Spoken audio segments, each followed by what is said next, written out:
met people who have died, and I always pay me taxes. So yeah, I do know about those. If you did an episode on taxes and death, I'd have a bit of information to give you. They'd both be angry bits of information. None of them would be joyous. No one likes when someone dies, and some people. When Hitler died, people were happy, weren't they? Yeah, I think we were pretty happy. Well, some people weren't. Oh no, some people weren't, but Hitler, he wasn't. Probably, he probably was having a shit day. Yeah. How was Canada? No Hitler. Yeah. It was good. Yeah, Canada was wonderful. The good Canadian folks, they always come out. I've got to give credit where credit's due. Good on you, Canada. You're always sharp. You're always a good crowd. You never give me any shit. All the cities? All the cities. Yep. All Canada's good. Montreal. Sudbury. Montreal's coming up. No. I just did them? You've done them. Oh, they went all right. There's that one guy in Sudbury. Yeah, I don't know. No, yeah, you did two runs of Canada. Yeah. All right. You've definitely done one. You've done both. I just did a run. I'll tell you what, it's a hard country to get around. It's not an easy, flyable country, Canada. Thunder Bay has no cars. Thunder Bay, you can't even get a car to pick you up from the airport. They're like, nah. Our normal car service, I emailed them to go, we have no limo service. They're like, this Jonas doesn't work on Tuesdays. I got an email. And I'm like, but it's Thursday. Oh, any day with a T. I got an email from the limo company going, yeah, so our partners don't work here. Are you okay if a 2017 silver Kia Sorento picks them up? Is that what picked you up? I was like, they just hire some random dude. I'm like, we know a guy. Figure something out. You got shows coming up. You got a show in Thousand Oaks, October 5th. Thousand Oaks. I think that one's, if not sold out, very, very close to being sold out. So if you want to come to Thousand Oaks. October 6th, Oakland, California. October 7th, Anaheim, California. Anaheim, we added a show. One show sold out. The other one's not sold out just yet. But come along. I don't know how Oakland's going, but come along. But I do know that Thousand Oaks is almost sold out. And then October 19th, you're in Cincinnati. And the 20th and 21st, Chicago. The good city is Cincinnati. And Chicago, my kind of town. Yeah. There's two shows in Chicago. One is all sold out. One is not close to being sold out. Get out there, Chicago. So come out to the other ones. And then you're off to Tel Aviv. Man, I'm going to tell Eve. I'm going to tell everyone. Tell Eve, tell Adam. I'm going to tell them all. Yeah. I'm going to tell them all. Stop fighting, you two. And then our poker expert, Clayton Fletcher, he has a book coming out on October 17th called The ROI of LOL, How Laughter Breaks Down Walls, Drives Compelling Storytelling, and Creates a Healthy Workplace. So you can pre-order that now on Healthy Amazon. Workplace? Yeah. What are you talking about? Every time I've had a joke in the workplace, I get in trouble. Yep. Not here. Get Clayton's book. And also, I just wanted a little housekeeping. I had an expert from a few years ago reach out and say that one of our listeners went to their personal business page and left a 1-star review and the review said, heard them on the podcast. They seemed nice enough, but they didn't like the answers basically that they gave gave a 1-star review. Don't fucking do that. You're making us look bad. It's rude. Don't do it. Don't tell them. don't do that. Don't tell them. Be nice. Yeah, be nice to our guests. It's hard enough to get people to come on here. Be nice. It's so stupid. Anyway, speaking of people that bad comments have left about, bad comments have left about, Forrest. Hey. I'll be in. Where am I going to be? Mic drop. Healthiest man alive. Having a stroke 13th, on air. October 13th and 14th. October 13th and 14th. San Diego. Mic drop. Please come out to those shows. And then October 19th, I'll be at the Orlando Improv. Night only. What's with your different shades of blue today? It's a blue laundry day. Rainbow blue. I had a hat. You have a laundry day. Do you have an actual day for it? I just need to do laundry. I just need to do laundry. So it's. I find it weird when we go have a laundry day. But go to forrestshaw.net. There's San Diego and Orlando. If you're in those areas, come out in October. I have shows. And also another person, we saw him on the way out. Our good buddy Joe Bartnick special is out. He was our hockey expert, but he's also a very funny comic, and it's called Killing in Chicago. Killing in Chicago. So check out his special pew, as well. Pew. Sure. All right. Let's meet our guest. Please welcome our guest, Mike Miley. G'day, Mike Miley. Now it's time to play. Hi. Yes, no, yes, no. Yes, no. Yes, no. Yes, no. Maybe don't know. I don't know anything, Barbara. Hello, Mike Miley. You have a poster of Flight of the Conchords behind you. I do. That's right. Is it Flight of the Conchords? Because I know a little bit. I know the Flight of the Conchords. I've met both of them several times. Is it Flight of the Conchords? Oh no, I wish that would be awesome, but unfortunately, no. No. One of them's extremely nice, and the other one's kind of evil. No, they're both very nice guys. Okay, so it's not Flight of the Conchords, but you're a Flight of the Conchords enthusiast? That won't help you. Yes, I am. So you like Australasian comedy? I do. I like I like Flight of the Conchords and some of those early wacky Peter Jackson movies. Are you trying to ask him if he likes you, Jim? I was, but he doesn't seem to be going down that path. He likes meet the Furbies, the Feebles. The early one. You ever seen Meet the Feebles? I don't know what you're talking about. No idea It's what that Peter is. Jackson's first movie, and it's like a whole lot of puppets that just fuck each other. What? Before Lord of the Rings and everything, Yeah. Peter Yeah. Jack, Meet the Feebles or something like that. Sure. Yeah, that's right. It's a dark movie, and it's like mascots and puppets, and there's like jizz involved. And What? Just it's out there. Well, puppet jizz, yeah. Look within for this topic. Look within. Is it the human heart? 2 in. That's 2 in. No, Oh, I mean, this is is you. it the human skeleton? No, this is about you now. Is it me? Am I the specialty subject? No, but like in a way, something you do. Yeah, it's something you do now. Is it shitting yourself? Is it parenting? It is. Parenting. Continence. Let's No, go. no, it's not. Something you do now, Kelly Yeah. said. Talking into microphones You've been doing that Think for a broader, while. yeah. Yeah. in private. Hitler moustache. No, you just did it in Australia. Hitler moustache. Game show hosts. Yeah, we're talking about game shows. All right, I love game shows. Yeah, I know lots about game shows. I'm a game show host. we'll see. We'll see. I do because I do my pickups where I have to do for like most of the time when I do my game show voice is when I'm doing my pickups, and so whenever all the contestants leave the studio, I have to do this. Now it's time for the 40% question, Yeah. and As then they're I leaving, right? turn and People. fizz, and then I'm like, now it's time for the 50% question, and I go like that. I get very game showy in that type of thing. Well, how do you do it when people are there? I just go, all right, next question. And I go, You're like a teacher trying to wrangle a bunch of like children. if you could watch an unedited version of the 1% Club. Have you seen the 1% Club? It just won awards in Britain, the British version. Oh no, I'm sorry, I haven't. Do you know of it? It's about to be, I do. It's Yeah. about to be American version. But I'm the Australian host, and Yeah, he I knows. looked up on Wikipedia and they're all the different hosts from all over the world. And I clicked on all the different hosts, like the German host, the French host, the Israeli host. Those none of those cunts look funny at all. They all just look like TV presenters. I'm the only one that looks like I've fallen out the back of a cab. With a Hitler mustache. Perfect. Let me introduce Mike properly. Mike Miley is the author of Truth and Consequences, Game Shows in Fiction and Film. His writing has appeared in TheAtlantic.com, Critique, Literature, Film Quarterly, Music and the Moving Image, and The Smart Set. He can also be seen in the CNN documentary Glitch, The Rise and Fall of HQ Trivia. And you can find him on Twitter. Says he's not calling it X. I'm with you, Mike. Twitter at Mike C. Miley. And his website is mikemiley.com. Thanks for being here, Mike. Is HQ, is that one that we all played on the line? Yeah. There's a documentary Yeah. that Mike's in. Oh, really? Because it came out and everyone played it for We're gonna 5 talk minutes about and it. then it Little- just left us. Yeah. Yeah, that's how I found him. I was watching it on HBO, and I was like, all right, Oh, I'm it's going to an reach out to him. HBO doco. Yeah, it's on Max. How did All right. how did just become like a field of like interest to you, Mike? I mean, I think it mostly started with being an only child and having an obscene amount of time by myself in the summer to just sit down and watch movies and game shows by myself. So a lot of it kind of stemmed from that. And then when I wound up starting to write about an academic article about how different different writers and filmmakers used the game show to talk about family, the article kept getting longer and longer and longer. And then it was like a third of a book. And so I thought, well, if I can think of a few more things to talk about here, I will have enough for a book. And it turns out there's way more to talk about than you can fit into a book.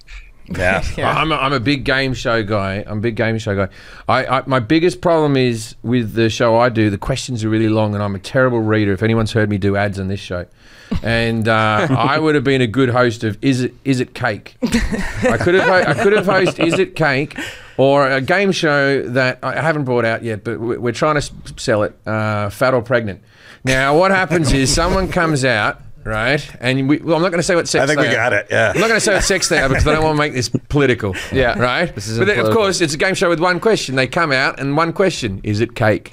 Yep. No. Yeah, okay. So, got it. It's Fat or Pregnant. Yeah. Did they eat too much cake? Was it cake? Is it? Was it? Doesn't matter. All right, Mike, I'm going to ask Jim. Fat or Pregnant. If I see that on a channel, you stole it from me. It's my idea. Well, that'll get you in court. That'll be good. Mike, I'm going to ask Jim a series of questions about game shows, and at the end of his answers, you're going to grade him on his accuracy, 0 through 10, 10 being the best. Kelly's going to grade him on confidence. I'm going to do et cetera. We'll add them all together, Jim. 0 through 10, dumber than a 5th grader. 11 through 20, smarter than a 6th grader. 21 through 30, 1% club, buddy. Yeah. Ding, ding, ding. Pregnant. Okay. What were the first game shows and where did they appear? I'd be vaudeville, wouldn't it? Yeah. You always say It's always vaudeville. You always say vaudeville. Vaudeville. I don't know. Vaudeville's okay, you're talking on television, or because otherwise, I said, where did they appear? it would have been radio. It would have been the first ones. It would have Okay. been during the Colgate hour or something like that. And it would You have know been any of the names, or? No, there would have been a few of them. Let's make a deal. Let's do a thing. Da da da da da da. Brought to you by cigarettes. Cigarettes. You enjoy having clean lungs? Cigarettes. Dirty those guys up. Yeah. What is considered the first ever televised game show, and when did it air? Televised game show. Televised game show. Okay, so it would have been that. It would, because you got a few different types. All right, so you've got like, do we include like things like the match game?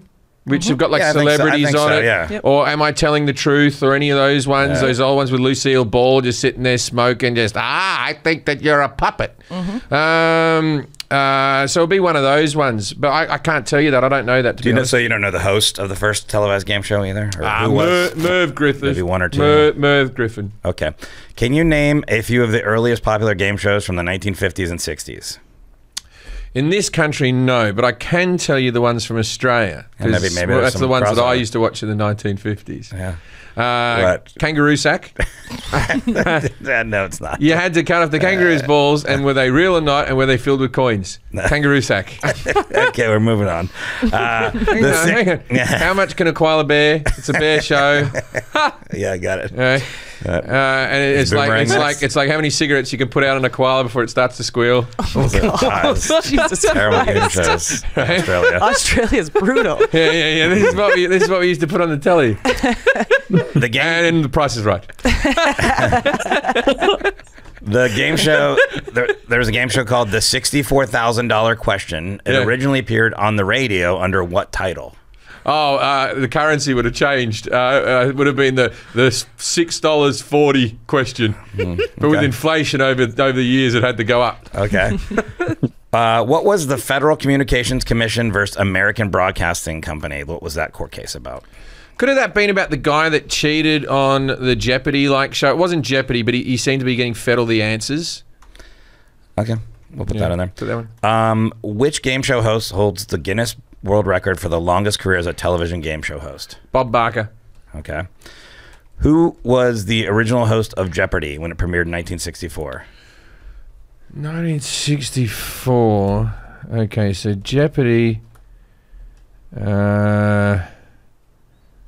No, it wasn't Trebek then. Trebek would have been. It's not Trebek, I'll tell you that. Yeah, Trebek would have. My wife loves Trebek. My wife fell in love with Trebek, and then he died like a week later. Oh, she didn't know who he was until then? My wife's British, and I watch Jeopardy every now and again while I'm cooking a meal or something. Yeah. That's like my background type of show I watch every Yeah. now and again. And she's like, this guy is delightful. He died. She's like, oh my God, this is the most charming man I've ever met. She said, he gives me faith in the humankind that there's men like him out there. She thought he was wonderful, and he died like a month later. Yeah, no, he's universally loved. So. Yeah, my wife loved Okay, him. so not Trebek. Who is it? Sandra Trebek. Oh, wow. Family business. What was the famous, quote, quiz show scandal, and which popular game show was at the center of it? That was the one where the guy was being fed the questions. Do you know the name of it, I or- don't believe it's Jeopardy, but it was a question and answer game show. It wasn't a pick a box one. I don't know the name of the game show. I've seen the movie. And how did the quiz show scandal impact the game show industry? they would have brought in legal stuff. They would have brought in adjudicators and things like that, where there would have been checks and balances that would have to be met because you're playing an actual game. It's the same as gambling in a casino, where the gambling commission can come in and go, these machines have to pay out this much and all that type of stuff. So on the 1% Club, right? If somebody, because there can be two answers to questions. The famously Cliff Clavin, these people who haven't been in my kitchen, right? So someone will do a these people haven't been in my kitchen answer, and then the question will, and they'll put their hand up, and I'll be like, yes, and they'll be like, I believe that I have a different, and when they talk to me, I'm not allowed to talk questions. I go, all right, stop talking. Somebody else comes out. Yeah, because it's all legal. I go, and then I bring out an adjudicator, and then I sit back and eat candy behind the bleachers. Okay, who was the first female host of a primetime game show? Well, you got what? You got okay because you got Malcolm Byack or whatever her name is doing Jeopardy now. This is a while ago. Half the time. I'm going to say it was Joan Rivers. Your Face or Mine. Do you know? That's a real name of a quiz show in Britain, by the way. Okay. Do you know who Chuck Barris was? Yeah, the king of rock and roll. No, Chuck Barris. Yeah, the king of rock and roll. Okay. So you don't know who he is. I need to get paid $10,000 in a briefcase. What game show involved young contestants navigating a maze filled with booby traps? What? Say that again? Game show involved young contestants navigating a maze filled with booby traps. I want to say the Double Dare. Okay. That's a good guess. And what was the object of the game Bumper Stumpers? You'd like this one, actually. Bumper Stumpers. Yeah. Something we might do. Yeah, you guys would totally do this on the road. Oh, it's getting a foreskin dick to wrap around the head of a non-foreskin dick. I'm glad you caught that. Wow, that's it. All right. Do you want me to keep asking questions? Yes, I do. Okay. I'm loving this. Okay. What was the first game show to win a Daytime Emmy Award for Best Game Show, and what year was it? Wheel of Fortune, 1976. Daytime. Okay. Wheel of Fortune. And it was Pat Sajak. That was a daytime show originally? Why not? Sun's still up, baby. Unless you live in Alaska. Which one has won the most daytime Emmys for Best Game Show, and how many has it won? Well, I guess it's not. Okay, it's going to be Price is Right. Price is Right is daytime. I messed you up. I threw you off on these anyway, so I just the Price is Right. The Price is Right. What game show gave Jimmy Kimmel his start in television? I'm going to tell you something. I was on a game show. I've told you this before. I was on a game show in Australia called Vidiot. And between me and you, I have a friend at the BBC, at the ABC in Australia. And between everybody else. And they have found the footage. And it's being sent to me. Yeah. What footage? The footage of me 14 years old on a game show. Cool.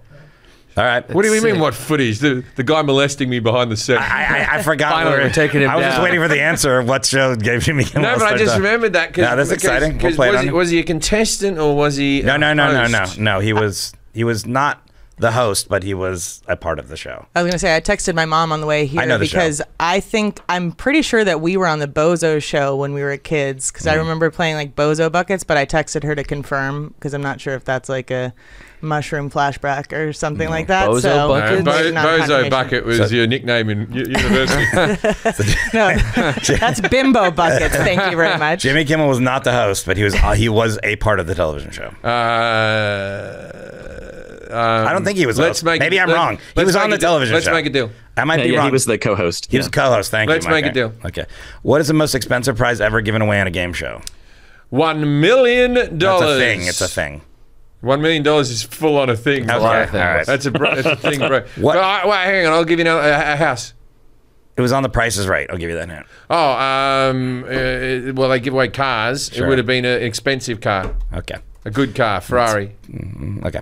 What scandal occurred in the UK version of Who Wants to Be a Millionaire? There was some skullduggery. A guy cheated, and what he did was they called a break. They said, well, join us next time. This is Chris Tarrant was the host. Chris Tarrant said, join us next time on Deal or No Deal, and they went to an ad break. In that time that they had off from the show, he went to one of the other contestants that was sitting around the perimeter and said, hey, I'll give you the money if you know an answer and I don't know the answer, cough. And so he's like this, I don't know, it might be A, I don't think it's A, it's probably B, I think it is B or C. And then I'm gonna go C. Plug it in. All right. What game show once hosted a serial killer during his killing spree? That was the dating game. All right, you're doing good here now. You got a couple. How did game shows evolve in the digital age with the rise of online quizzes and apps? HQ and all that type of stuff. Any other ones you know? Yeah. Well, there's a company that's coming out that I believe was trying to sell things to Netflix. I was trying to invest, but then it didn't really happen. But yeah, I think Jimmy Fox hosted a show that was like had a app thing. Yeah, you know the name of that one. The Shazam one, right? Yeah, Shazam. Yeah. What role? And also, you can play along at home. You can even play Jeopardy on an app now, and then all these different things. What role have game shows played in pop culture with references in movies, TV shows, and music? Like they have been. What do you mean in reference to? Okay, thanks. No. What do you mean by that question? Yeah, like just some examples. Some examples. Okay, so The Price is Right Australia appeared in the movie The Castle, hosted by Larry Emder. And they did that, and she won a holiday, and that's how the movie starts out. Bob Barker was music, TV shows. Bob Barker was in Happy Gilmore, and he said, "The Price is Right, bitch," and he punched out Adam Sandler. That's good. You got good stuff there. I was on an episode of the most popular episode of Celebrity Price is Right. No, Wheel of Fortune. Wheel of Fortune. Bloody hell, no wonder I didn't get it right. Get it straight. I was like, it's $47. What real life game show host played the game show host in The Running Man? Oh, I don't know his name, but I remember that. Yeah, I remember that. Bit of fun. Yeah. I don't know who that is. Family Feud. Don't know who it is. Okay. Can you name, this is the last question, can you name some recent game show controversies or scandals? I was employed to host one. Yeah, there you go. That's weird. I'll give you a hint. There was a Jeopardy one. Do you know about one? I know this. They have a female host now. Okay. Price is Right. There was a scandal. 2 of them. Really? Yeah. Drew Carey touched up a few of the models. All right, Mike Miley. How did Jim do on his knowledge of game Male shows? and female. He wasn't sexist about it. Just like touching. How did Jim Jefferies, the host of the 1% Club, do on his knowledge of game shows? 0 through 10. 10's the best. Well, it was looking really bleak for a while, and then he went on quite a run toward the end and got 4 in a row with, I guess, I know I was given half credit for some of them along the way. So it's like maybe a 6.5 would be the total number right. Percentage wise, that's probably not 6.5%. So I don't know, maybe like we'll put it in the middle at a 5. 5. All right. Does that get me through the next round? We'll see. We're going to add up the scores. Kelly, how do you do in confidence? I'm going to give him a 6 on confidence. Damn. Okay, that's 11. And Jim, for you to get into the finals with etc. Yeah. A 25. All right. You made it to the final round. You're part of the 1% Club. I was not expecting that. Congratulations. I get very invested when I host the game show in the people who are going to win the money. I imagine you would. Maybe in a year or two from now. Because it takes like 3.5 hours to film an episode, right? Yeah. So you start to get to know these people as it goes along, and then you're like at the end, you're like, all right, I want you to win. I don't want the network to win. I want the contestants to win. I think it's better telly. They got to bring you back though. Yeah, but I can't. Yeah, but the rules are rules. The audience wouldn't want a host that wants the network to win. Yeah. You know, it's like this is the best thing you can say. That's like a blackjack dealer who's like, And we got ya. You followed the book, moron. Idiot. All right, Mike. What were the first game show hosts and where did they appear? Jim said vaudeville at first. Vaudeville, his words, not mine. Vaudeville. Radio, Colgate Hour, Let's Make a Deal, Let's Do a Thing, brought to you by cigarettes. brought to you by cigarettes. Yeah, so this one I think he got right. They wound up first being on radio and with shows like Vox Pop, Major Beau's Amateur Hour, or Uncle Jim's Question Bee, and some of these were kind of like Family Feud, where they would just ask people on the street questions and broadcast their answers. Others would be like call out shows where you call some random number in the phone book, and if they could answer the phone and answer the question, they would win money. Things like that. And some were more kind of like talent show sort of stuff. So they were not necessarily exactly what we would imagine a quiz show looking like today, but those are often thought of as the roots of them. And that's starting around like 1932. 1934 when they start coming out. The 2023 version of that game is to call anybody, and if you get somebody to pick up, you win. Like, because now Right, you that's right, that's couldn't right. get anybody to pick up a random I do phone remember call. radio used to be like this. They have to answer the phone with Yeah. 2WB is my station. Yeah. yeah, that's right. They have to answer like that. You could never get that now. No, never. They have to answer this text. People now don't talk first because they're worried it's a robot call trying to catch their voice or something. Yeah. So will you wait for them to go first? And what is considered the first ever televised game show, and when did it air? Jim said Match Game, To Tell the Truth. Merv Griffin would have been a host. Yeah. Okay, yeah. To Tell the Truth is getting closer. In the UK, there was a show called Spelling Bee in 1938 that was broadcast.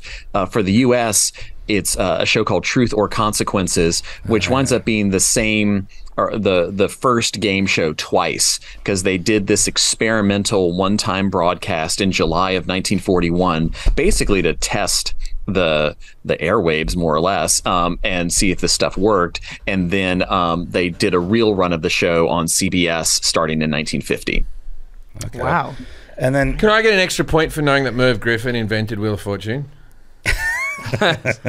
you already got to the next round. I know, but I'd like that. I'd like. He to have wants that. the credit. Yeah, like that credit. Sure, we'll give it to you. I mean, I don't even know if that's correct. It is correct. Okay. It is. It's, right. it's on the credits. And then who was the first host of the first television? Merv game Griffin. show? You said Merv Griffin, but I don't know if that's right. It's a guy named Ralph Edwards is the host of Truth or Consequences, and he Buckwheel. also wound up hosting that show This Is Your Life. That was a big show in the 1950s. This Is Your Life. I think they're bringing it back in Australia, but we had it in Australia as well. I don't That's- remember what happened. Oh, it's okay. So what happens is you have a famous person, and it's like they're sitting there, and they're having dinner with a friend, and then like this guy comes up with a book that just has in Boston it "This Is Your Life," right? And he'll come up and go, "Forest Shore, this is your life," and then all of a sudden the celebrity, it's a surprise TV show, so it's a surprise party for you on TV. Okay. And then they sit you down on your couch and you're like this, oh, I didn't know what's going on. And then they go, do you remember this voice? Oh, do your homework. You better do your homework. And the girl will go, no, I don't remember that voice. And they'll go, it's your 4th grade maths teacher, Mrs. Fuckwit, or whatever her name is, right? And then he'll be like, he hardly remember, but it's a great show. And they bring back old school friends and stuff like that. All right. If you like the celebrity, it's interesting. So Ralph Edwards was the host of that show. Mike, you're saying? That's right, yeah. Okay. This show is sponsored by BetterHelp. I'm a big fan of therapy. I've been going to therapy for many years. Every now and again, I stop going to therapy and I always regret it. It's like going to the gym. You can only maintain. If you don't go to the gym, it's not like you're going to stay all buff, is it? Your brain's not going to stay good if you don't go to therapy. Do you ever feel like your brain is getting in its own way? Like you know what you should do, it's good for you, but you just can't do it. Therapy helps you figure out what's holding you back so you can work on yourself instead of working against yourself. If you've benefited from therapy, right, go do it again. If you haven't benefited from it, maybe you've got the wrong therapist. Maybe you should try a different therapist. Jack, you ever been in therapy? Yes. Did it help? It did for sure. It did. Would you do it again? 100%. Exactly. See, here with BetterHelp, if you don't like your therapist, you can change therapists at any time. If you're thinking of starting therapy, give BetterHelp a try. It's entirely online, designed to be convenient, flexible, and suited to your schedule. Just fill out a brief questionnaire and get matched up to a licensed therapist and switch therapists anytime at no additional charge. So some people go, oh, I tried therapy, it didn't work for me. Maybe you just tried the wrong therapist. Make your brain your friend with BetterHelp. Visit betterhelp.com/IDK today to get 10% off your first month. That's BetterHelp, HELP.com/IDK.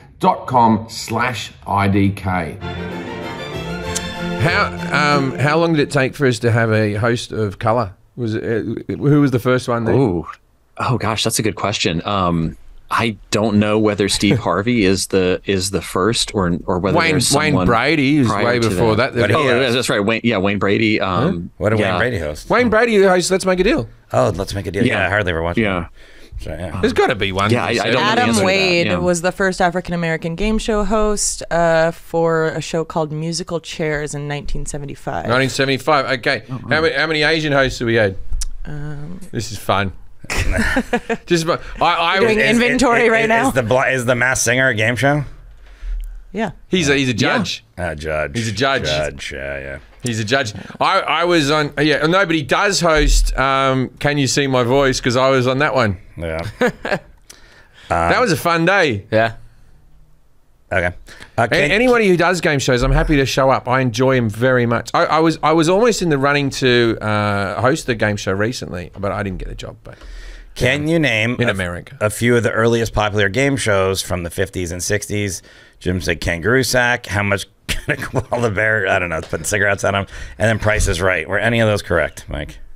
Well, Price is Right is a relatively early one. Yeah. And then I guess earlier he had mentioned To Tell the Truth. Sadly, the Kangaroo Sack does not appear to have gone to series. But no, it just didn't make it on the internet. Not everything's on the internet, man. There's Tic-Tac-Toe, 21, the $64,000 question, What's My Line? Those were some of the big early ones. How's Tic-Tac-Toe different from Celebrity Squares? I think that was mainly the Tic-Tac-Toe didn't have the celebrities as the actual squares, but I think it was still basically a tic-tac-toe game based around answering questions. Yeah, and then the $64,000 question originally appeared on the radio under what title? Jim said $6.40. Pretty good, Jim. That's not the answer, right, Mike? It's almost. Yeah, but it's it's the right line of thinking. It started out on radio as the $64 question. Yeah. Oh, nice. Terrible. So he answered it with the right spirit. That's legit. Well, I always say, so Who Wants to Be a Millionaire is the same all around the world. Yeah. Money's not the same. Yeah. Even the 1% Club, it's like you want to. I can't say that because it's me. But in Britain, it's in pounds. Yeah. That's where you make the money. The British game shows are where you make the money. But I will say this about British game shows. So you're familiar with Countdown? Yes, I've heard it. Yeah, I know of Countdown. Okay, so Countdown, you have to be a mathematical whiz. And you have to be a spelling savant. And at the end of it, if you turn out to be the most intelligent man in all of Britain, or woman, in all of Britain, you win a dictionary. Yeah. Oh. That's what I always think is the difference between American and British game shows is in Britain, you're highly intelligent, you win a dictionary. And in America, it's like this, red door or blue door. Red door, you win a car. Yes. Yeah, car. Well, get more people to watch it. That way. I know. Yeah, bigger population. What was the Federal Communications Commission versus the American Broadcasting Company? Jim said this is the guy that cheated, was being fed all the answers. Well, how is this court case important to game shows?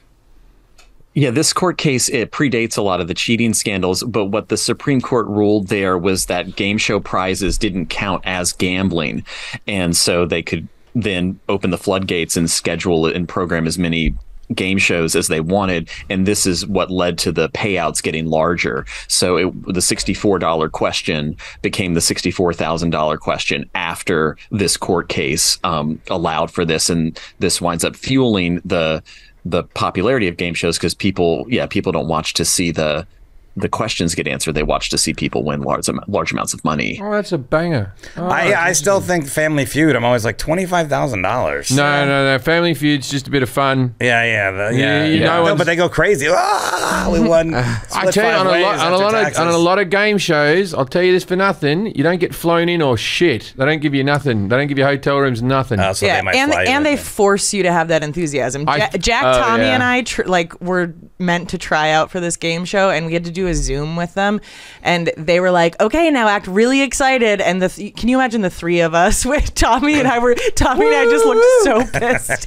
It's like they force you to be this overly excited. Yeah, but they want you to be a certain thing. Okay, I will say this. Steve Harvey is the best that it will ever been or ever will be. He is the greatest game show host of them all. The way he stays smiling and still partnering in with jokes and stuff like that. Yeah. And then you answer a question, he's like, woo! He's just like that. Like, I'm telling you, as someone who hosts game shows, I think he's great. No, he's so entertaining. I admire Steve Harvey. His reactions are just I've never watched Steve Harvey stand up. I'm sure he's very good because he's very funny thing. I'm sure he's very good. I don't watch a lot of stand up for different reasons, but he is supreme in the game show world. All right, next question. Like I went for a game show. I went to host a game show, and then I was like this. You should just get Steve Harvey. Like halfway through the interview, I just. Which game show host holds the Guinness World Record for the longest careers of television game shows? You said Bob Barker. I don't think that's right, Mike. No, he was for a time. He did hold the record for a while, and then it was Trebek, but it is now Pat Sajak. I think a couple years ago he pass them up. Pat Sajak's all right, man. He's all right. Jim did Celebrity Wheel of Fortune. He just shows up. Shows up. He doesn't say hello to you or nothing. And then halfway through, he was just like this. We cut to an ad break. He goes, I'm going to watch you. I'm going to watch your stand-up. He goes, you're interesting. They contacted you after the show? No, he never. But they were all so nice. Vanna White and all that. They're all so nice. And here's a little thing that I'll tell you. Because Jack was there, right? Everyone's the same height. You don't realise it. You're all on these electronic platforms. Oh yeah. That make you go up and down, so everyone looks the same height. Yeah, I never thought about that. Yeah. Everyone looks the same height. Here's another one for you. That wheel is as heavy as fuck. At the end of it, I got a little bit of arthritis in my hands. My hands were hurting because some people get the little stick they put over the top to soften the blow. Yeah. I went stickless. Yeah. Fuck me. Yeah, you spun it a lot though. I spun it so you much. Kept spinning it and spinning because you didn't know the answer. I didn't know the answer. Yeah, so Mike, I mean, we've told the story on here before, but you could tell Mike, I mean, he's our guest. You definitely got to watch his episode. It's very good. So I think I'd won $1 million twice.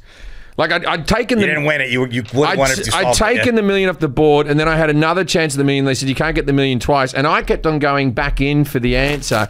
And everyone else in the room knew the answer. And by the way, I knew the answer for the final quiz as well. I would have gotten it right. Yeah. But I couldn't crack it because it was a common phrase. You want to know what the common phrase was?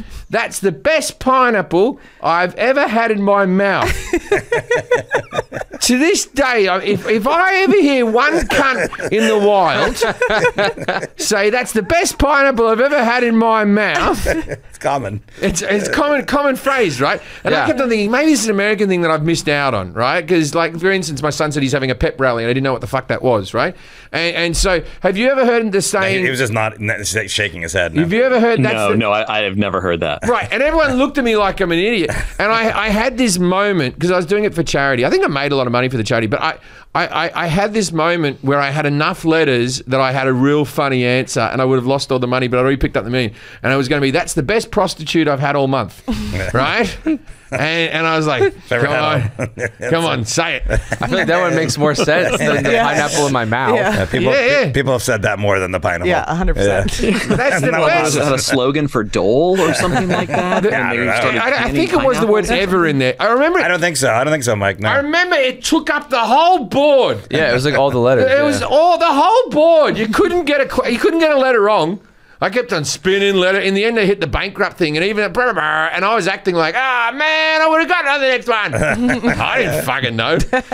Who was the original host of Jeopardy when it premiered in 1964? Was it Sandra Trebek? Sandra Trebek. No, it wasn't. But Art Fleming was the host from 1964 till 79. Then the show was gone, sort of dormant for 5 years, and then Trebek came on and hosted it till he passed. From 84 on. Well, that's a long time. Yeah. Trebek does the wonderful thing where he could feign interest when he talks to people, and he goes like this. He goes, so you have a funny story about the time that you worked on a farm, and the person will be like this. Yeah, I went to milk the cow, but it turned out it was a bull. Which is actually a pretty funny story. That was pretty good. Yeah, no, not that good. It says here. Turns off I was just wanking off a bull. No. He usually goes, we used to do this on the road. It says here you're in the cross-country skiing. You'd be like, yeah, I just get on the skis and I just shuffle across into the woods, and it's very calming. Yeah, well, maybe you can win some money here and go towards your skiing. Because I do that. I have an earpiece in for the 1% Club, and I got to talk to 100 contestants, and I got to ask the same 3 questions every time. And the questions are, what do you do for a living? What would you do with the money?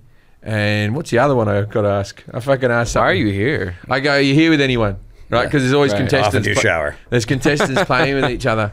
And it's hard with 100 contestants an episode to vary those questions up. So I'm sure that people know they're going to be asked those questions. They always have something prepped, and occasionally I throw a curveball at one of them. I'll just go like this, and it never works for me because people go, "Why do you ask the same questions?" Because if I go like this to a person who's got the camera on them for the first time, sometimes I go, "What's your superpower? What are you better at than anyone else?" Like I just vary up the question like this. They go, "Yeah, it's a lot of pressure." A good listener? Oh, no. Yeah. Good at public speaking. Oh, yeah. What the best I can get on my show is if you get someone who's super cocky, who thinks they're going to do brilliant. That's the person, and then you just wait for them to get knocked out. Yeah. All right. What was the famous quiz show scandal, and which popular game show was at the center of it? Tell us about this, Mike. Yeah. This Jim nailed this one. This is Charles Ingram, who was on Who Wants to Be a Millionaire in the UK, and he wound up in a kind of coughing signal scandal with a couple of other people. And yeah, where he would pretend, I don't know this one, and maybe is this option, that option, and so yeah, the way Jim described it is pretty much spot on. Yeah, so that one hit that one out of the park. He was like a military guy as well, and like so the thing about it was when they went, they used to blow that blowhorn before the episode. The guy was going nowhere. He was almost up to the $32,000 question. He'd already used 2 out of his 3 lifelines. He was about to hit the meaty bit of the quiz. He was going nowhere. He was maybe tapping out at 64, maybe, right? And then he just kept on plowing through. And the way he was coming to the answers every time was like this, I don't know. And then he's like, D, why not? You're risking a lot of money. That's why not. Yeah, D. So that was in the UK on Who Wants to Be a Millionaire, correct? Yeah. And then and he got denied the prize money, so they stripped him of his winnings. Where a lot of the other kind of scandal-ish things, people didn't get their prize money taken away from them, but he did. Yeah. And is this a different one? There's another thing in it, the quiz show scandal with 21. So is that like? That is a completely different. Thing. Talk about that one. Yeah, so the quiz show scandal with 21 and a few other shows was in the late 1950s, where in order to get higher ratings, the television program itself was feeding answers to the contestants because they realized that people liked seeing the same person come back repeatedly to kind of keep their winning streak going.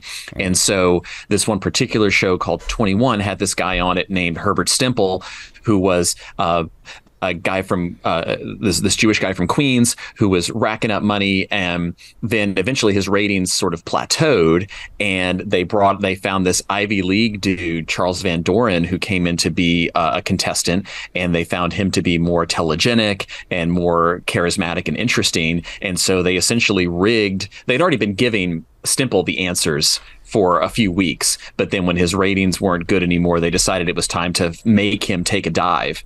And so they told him, okay, we're going to ask you this question. You have to get it wrong. And then they gave Van Doren the right answer. He got it right. He went on a streak where he was getting answers for a while. And eventually this whole thing got uncovered and blew up into this huge scandal that had a, congressional subcommittee investigating it. And they found out that there were a series of shows that were essentially giving people the answers throughout to try to hold the public's interest rather than leaving things up to chance. 21 sort of became the centerpiece of all of it because it was a little more extensive. It's cheating and stuff like that, and then also because it had this. The Charles Van Doren character had become quite a bit of a celebrity, and so that show really made a big deal about the secrecy of its questions, that they were delivered straight to the studio from a vault in Midtown Manhattan and stuff like that. So it looked a whole lot worse for them. But there were others like Tic-Tac-Toe, I think the $64,000 question as well.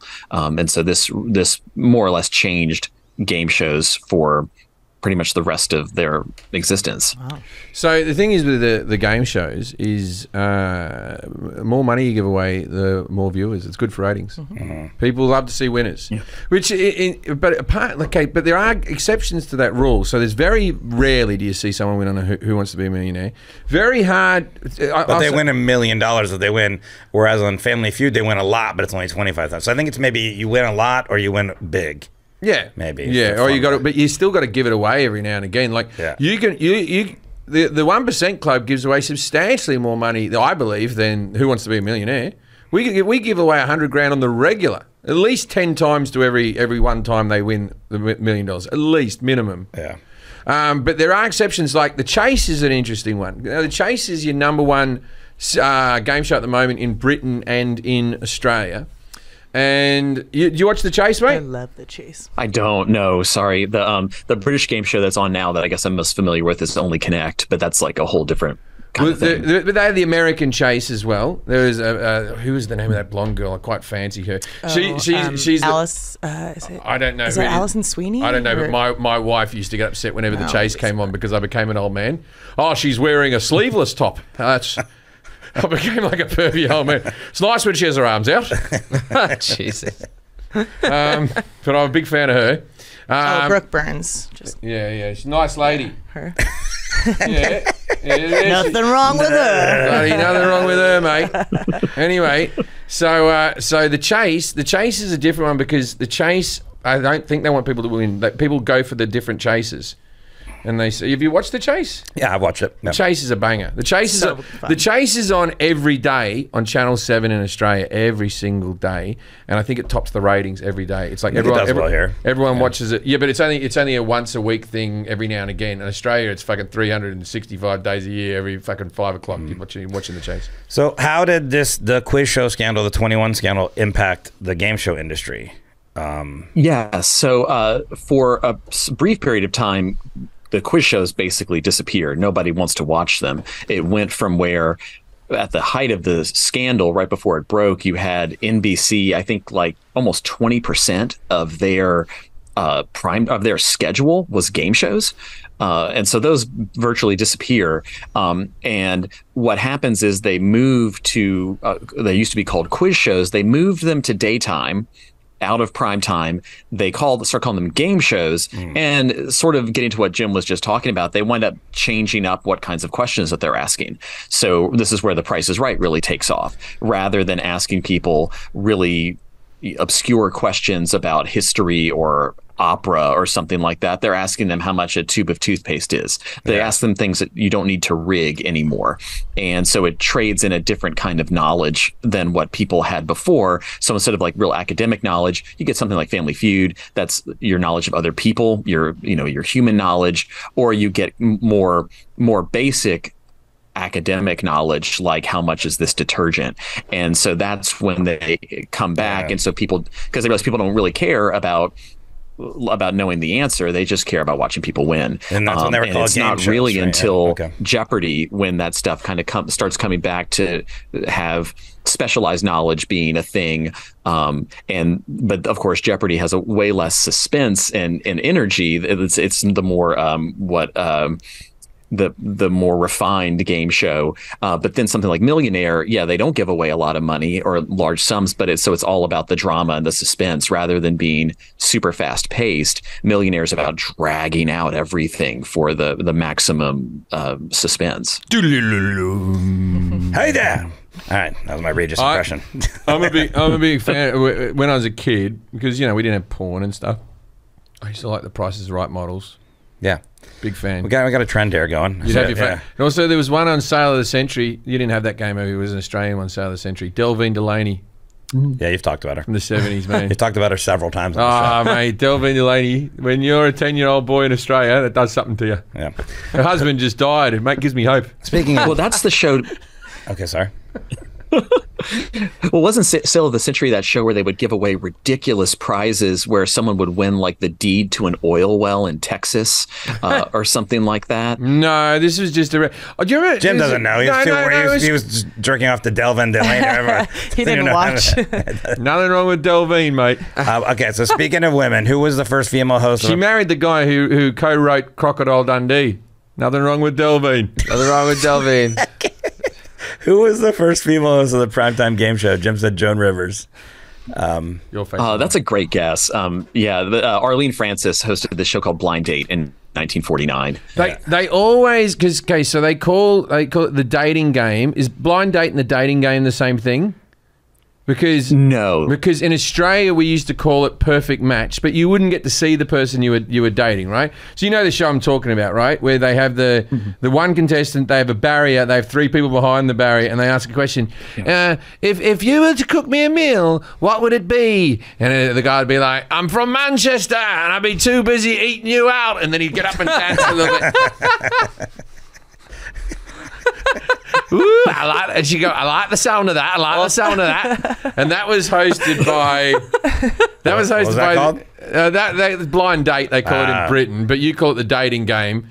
And that was, I don't think in 1949 that was this game. That was hosted by Cilla Black, and Cilla Black was a woman from Liverpool who used to hang out with the Beatles and used to sing like around all the clubs and stuff. She was good friends with the Beatles, and she was just a Scouser lady who used to just go, "Oh, that's a bit saucy." Scouser? So Scouse is it's not a derogatory term, but it's what they like. It's people from Liverpool. The nickname is Scouser. Scouser. Okay, who was Chuck Barris? Not the king of rock and roll, we know that, but what was his importance? Oh yeah, that's a good yeah. Well, that's a good segue. He is the guy who created the dating game and the newlywed game. Okay, so he's the guy who thought he was a fucking. He thought he was a spy. No, or some Mike's shit. answering now. You don't get any points. No, he thought he was a spy, right? That's right. Yeah, he wrote a memoir where he claimed that while he was creating all these game shows, he was also a contract killer for the CIA. Yeah, and didn't George Clooney direct them? Well, he wasn't in it, right? There was a movie about. He did. Well, he was in it. He played like his CIA handler, but then he also directed it. Yeah. Was Ben Stiller in that? Oh no, that's about the bloke who wrote Alf. I don't remember. Yeah, that's a Permanent Midnight. Yeah, that's a different one. I don't remember even the name of the movie, the Chuck Barris movie, but what is it? Confessions of a Dangerous Mind. Oh yeah, there you go. I remember seeing it, but sounds cool. Yeah. You're already through the next round, Jim. You didn't get points for that one. Yeah, it's good that I remembered it though. You did. I could see you go. Yeah. All right. What game show involved young contestants navigating a maze filled with booby traps? Double Dare? That was my first guess too until I looked at it more closely. But it's Legends of the Hidden Temple, which was also on Nickelodeon. Oh yes, I want to go on that came so after badly. Double Dare. I've seen that. Double Dare. It looked like it was a lawsuit waiting to happen, didn't it? There's like kids flipping off things, landing on their necks. And slime doesn't cushion your fall that much. No. When did slime become such a thing for children? Nickelodeon, I guess. I believe it was. You can't do that on TV from Canada. Okay. And you say that word, they would pour slime. Yeah, that's right. Alanis Morissette was on it. What was the object of the game Bumper Stumpers? Do you know this, Mike? I'm not going to repeat Jim's answer. It's crude. Yeah, they would get personalized license plates up on the screen, and there would be some sort of quiz, or the question would be, the answer would be whatever the abbreviated what thing wanker drove on the this? bumper sticker would be. Oh yeah, see that's something I would do. Yeah. Yeah. And then the first game show to win a daytime Emmy Award for best game show, was it Wheel of Fortune? Price is Right. Oh, sorry. That's right. I think I got a little delayed and got garbled. What? First game show to win a daytime Emmy Award for best game show. What year was it in? Jim said. Sure. Yeah, this one's Password in 1974. Yeah. Oh, they should get that game show now. I never get it right. And then He texts me, "What's my password to this again?" I put a password in. I go back the next day, and it's that's the wrong one. I just wrote it down. Oh god, that would be a wonderful show. That'd be so great. just people trying to log into their email that they haven't used in a Point a gun to somebody's head and log into your Gmail or die. No. Log into your Hotmail from 10 years ago. No, I mean, there's no way. But it's like that one, the stuff from 20 years ago, I can remember. That's true. Because that was the OG password. Yeah, that's true. That one was a simple word. Jim. But the prize might just be you don't have to reset your password. I mean, that might be better than the prize would be we'll tell you your passwords. If you know your passwords for Netflix, we'll tell you your password for Hulu. Oh. What a game show. Write it up, Jim. Which game show has won the most daytime Emmys for the best game show, and how many was it? Jim said Price is Right. Yeah, I believe that one's second most. But Jeopardy is the winner there, and it has 19. So that used to be That's why I said I threw you off. Yeah. It goes on after the Wheel of Fortune, which you claim isn't during the day. No. The answer before this, I said, "Hey, Wheel of Fortune." I don't know the answers, and then I said, "I did say out loud." You can hear on the podcast. I think I messed you up on this. Is what I said. Still messed him up. What game show gave Jimmy Kimmel his start in television? Let's make a deal. It's Win Ben Stein's Money. He was the co-host with Ben Stein on that Comedy Central show. That's a good one. Who's Ben Stein? He's the guy who did the Clear Eyes commercials. Yeah, he's like a political pundit. I think he was, right? Wasn't he Nixon's speechwriter? Yeah, he worked. Yeah. He worked in the Nixon and Ford administrations for a time, and then but he wound up in Ferris Bueller's Day Off. He's the teacher. That anyone. That guy. Yeah. Ferris Bueller. That's he worked for Nixon. He sort of parlayed that into I know that guy. Into this job where I think they give away $2,500 on that show. Yeah. He was But it was his money. He was the supposedly. teacher in the Wonder Years. Yeah, he's acting a lot of stuff. I want to get into the Wonder Years for a second. The news, it's all right. The new season's all right. I was a big fan of the Wonder Years, but when the Wonder Years first aired, it was going back 20 years in time. Mm-hmm. The Wonder Years now should be like it should start with 9/11. Yeah, those were the good old days. Yeah. Well, no, because the Wonder Years starts with the Vietnam War and Winnie's brother dying, right? Okay. But they still in suburbia. People have I their never watched childhood, and Wonder everything keeps going on. That's what it's meant to be. It's Where meant to did they be. start it? The idea of the Wonder Years is meant to be a person my age looking back on, well, younger than me, a person in their 30s looking back on their teen years and going, oh, yeah, the first time I had a kiss, the first time I had a this, the first time I had a that. The Wonder Years now, the person who's talking about it has to be fucking in their fucking 60s. Okay. Well, we have to get through these questions. What are you doing, ABC? What are you doing? We can't get into What are you that doing? discussion I'm livid. of that. What are you doing? Livid. Like, you don't have to reinvent the fucking wheel here. I've given you the fucking template. You gave them Just that. hire You you. gave them the password game show. They're set. What is the most expensive prize ever given away on a game show? Jim said an expensive car. This is where Jim, you started to do well. It's an expensive car, Ferrari, but it was actually a... Yeah, I gave him a half credit on this one. I don't know what half of these words mean, but it was an Audi R8 V8 Spider Quattro S-Tronic that was given away on The Price is Right in 2013. Yeah. Was that like $120,000 car, $110,000 car? It ranges from about 120 to 150, 160, depending on the options. Yeah, It's a good one. They don't give you the good options though on game shows. Do you ever see that 3-wheel car they were trying to give away, the yellow one that was given away by the trans Slingshot. person? Yeah. There's a documentary on HBO. It was a car that was never made. There was this trans lady. That's not like but it was like a con man who became a woman who then started up a car company, and then they were giving them away on The Price is Right, and the cars didn't have engines Oh, anymore. really? Shit, they just hadn't made them yet. all they had was the shell of the car, and then they just pushed it out onto the set. And they gave away like several of them. Oh, you should have answered that as one of the one of the answers for scandal. the scandals. Well, it wasn't Price is Right's fault. It was the car Still a company. scandal. Do you know about that car? now that you're describing it, I do remember hearing about this with the shell of the car. Yeah, the shell of the car. Yeah, it's a yellow 3-wheel car. It looks funky. I know what you're talking about. They The what? The Dale. Dale. Yeah, Google the Dale. The Dale car is a fucking banger. And they test drove one of them. They got a little engine in there. They kept on tipping over when they turned around corners. Oh my God! It's like a yellow submarine. Yeah, they were giving Oh away. yeah, that would be cool. Yeah. And then you don't get it. Oh, jeez. Doesn't exist. Sorry. You get okay. Better off if you don't get it. We talked about the UK version of the Who Wants to Be a Millionaire. It was being scandal. made here in LA, the Dale. It's not being made at all. No, but that's where they're making it. Just making the shells.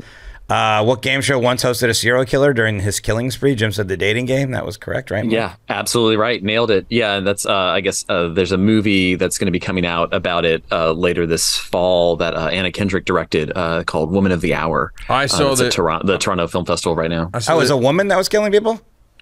No, just it was a guy, but because it's the Bachelors, and then I think it's. The main character is the Bachelorette who's choosing the guys. It was a 20 for 20 I saw. Now, in your opinion, you're a game show expert, right? So in your opinion, is shows like The Bachelor are considered to be a game show? Because I consider that to be a game show. Yeah, absolutely. It is, right? Yeah, all of those the current, like a lot of the things that we call reality shows now are really just game shows. Whether that's Survivor, Project Runway, things like that. Those are all game shows. I don't watch reality shows. I don't watch anything below deck or anything like that. But if there's a competition involved, I'll watch it. I need to see a winner at the end. Yeah. And all the cooking shows, I guess, then are all game shows. Yeah, they're all MasterChef game show. They're all game shows. Okay. Yeah, Iron Chef, Beat 'cause there's Bobby prizes. Flay, all There's of those prizes. things. Yeah. How did the game shows evolve in the digital age with the rise of online quizzes and apps? Jim said HQ trivia, Shazam, beat Shazam. So your book is about HQ trivia. Or wait, no, you were in the. I'm sorry, in the documentary about the what. We used to play that all the time. Talks about HQ trivia a little bit at the end, but the documentary that I'm in is talking about just that the rise and fall of that app. What happened? Because I remember there was a moment where the whole country was playing that. It felt we were playing it. Yeah. We were playing it backstage before we walked on stage. Yeah, no, and in the writers' room, I was getting halfway through. I was getting halfway through it, like and they're like, "Please welcome to the stage, Jim Jefferies." You people cost me money. Yeah, it was crazy. That was a real thing for. I mean, I work at a high school, and I mean, we had to really crack down on this because it was at it was at 2:00 and 8:00 or something like that Central Time. Were these games that were happening live, and the guys who created it had created Vine earlier, that 6-second video app, and so it was a huge thing, and it was, I guess, getting so big that it was growing faster than they could build a lot of the infrastructure to support it, and then it's also taken apart by the typical Silicon Valley startup infighting and stuff like that. It just kind of it imploded more or less. Because as it got bigger, there was moments I think we'd be playing it and be like, all right, we got technical difficulty here. The documentary is called Glitch, so okay. Watch it. It's good. Mm-hmm. Now, what happens now? Because I know there's game shows coming out that are going to be huge money, like the biggest prize money ever is coming out in different game shows and stuff like that. But what happens now that we have people like Mr. Beast who are giving away houses and they're giving away millions of dollars, like online? Do the networks move with that, or will it always be a separate thing? You know about Mr. Beast? He's like a YouTuber. I do. Yes, unfortunately, my kids got really into him during the pandemic, so he's been a guest in my house more than I'd like. Right. Yeah, but like he gives away much bigger prizes than the television does.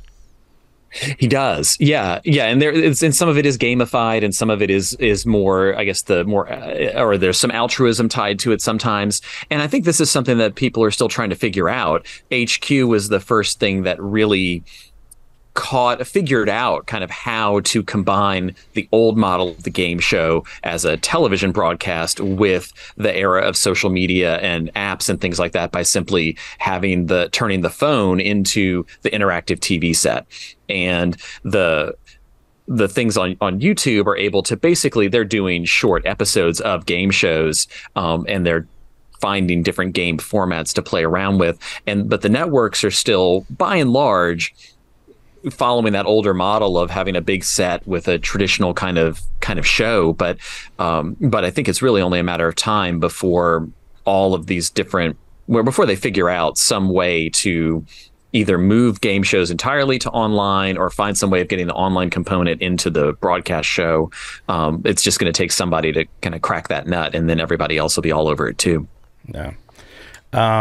Because the things that Mr. Beast are doing are basically, radio used to do those, but radio's sort of dead. But radio used to hold a ton of game shows where it was like you had to leave your hand on a car, and if your hand comes off the car and you get to piss every now and again, you got to stay in a cubicle inside a shopping mall and you can't leave, and people can come and see you, and you're not allowed to brush your teeth and all that type of stuff. And he edits it down to like 10 minutes. So it's like 2 days worth of. Yeah, I miss those. Yeah, I watched the Mr. Beast, and I'm like, I get why this is so big. Like people like want to watch people win a house or $1 million or whatever. But what real life game show host played the game show host in The Running Man? You didn't remember? I don't remember his name, but I know what he looks like. Yeah, that's Richard Dawson, the original Family Feud host. Yeah, Richard Dawson. He was we were talking about him yesterday in the pre-interview. He was the guy. He was a little bit. He'd do a lot of kissing. Pretty handsy. Yeah, he was like, "Hey, ladies." Have you ever seen the creepy Canadian game show host with the kids? Yeah. No. Oh yeah, that one's rough. He's always asking like the 10-year-old girls for a kiss. He's like this. Why don't you give me a kiss? Well, Richard Dawson was he? It was like pretty. I don't know. That's what he was. I remember him just always getting a kiss from every lady. Always, yeah. Oh yeah. I mean, it became a thing where people, contestants knew, well, this is what's coming, right? And I guess some would be excited about it, and some wouldn't. When in the 1% club, right? Someone wins the $100,000, And they're all excited, jumping up and down. I go, congratulations, and I'll walk up to them. And your reaction is you want to hug a person who's just won $100,000 who's jumping up and down. They probably want a hug, but you'll see me. I just sort of grab their hands and go, yay! No hugging. Because I don't want to get in trouble. Woohoo! Well, yeah, because you'd have people jump up and basically accost Bob Barker if they got called up to the stage. You know, they'd be so excited. They just run up and off they go. That's true. It goes the other way sometimes. Yeah. Some recent game show controversies or scandals. Jim made up a few here. What are some ones that we should remember? Yeah, well, I guess there's one of the more recent ones involved the rotating hosts of Jeopardy, where one of the executive producers of Jeopardy, Mike Richards, just said, "Oh, you know what? I'll follow Trebek," and people were not wild about that for obvious reasons. And then it kind of came out that he was. Had some accusations of sexual harassment and at previous jobs or at the current job. He had been sued earlier in 2010, I think, by one of Barker's beauties for essentially firing her or not having her back after maternity leave. And so his track record was not super good. And that all kind of came out again when he was hosted Jeopardy for like a week or something, a week or two. Okay. And then there's the other more current one, I guess, involves Vanna White, who it turns out hasn't gotten a raise in many, many years and was holding out on her contract to try to get a raise where, I mean, she still makes a quarter of what Pat Sajak makes per episode, but she did wind up getting a raise I think we talked about but I will say this. And Vanna, lovely lady. But with the robots coming to take our jobs, hers should have gone a long time ago. Is there a more pointless job on earth than what Vanna White has to do? She just touches letters. She used to spin them. Yep. And even before computers, they could have got the machine to go like that, right? Like that. But now she just touches them. Like, come on now. You enjoy seeing her, though. Like, it adds a human element to the board. She is a big part of the brand. I mean, hey, you're worth what people want to pay. Like people love her. But she is pointless. Not in life. On the show, she's the very little point. We get what you're saying. In life, it'd be really harsh. In life, she's a lovely lady. She's a lovely, warm lady. Yeah. Better. Lovely lady. Yeah, she consoled you after your loss. She comes up and she goes, so you got it wrong. And I'm like, I did. And she's like this, oh, well, it can be tricky up there. And she sort of stands there a bit.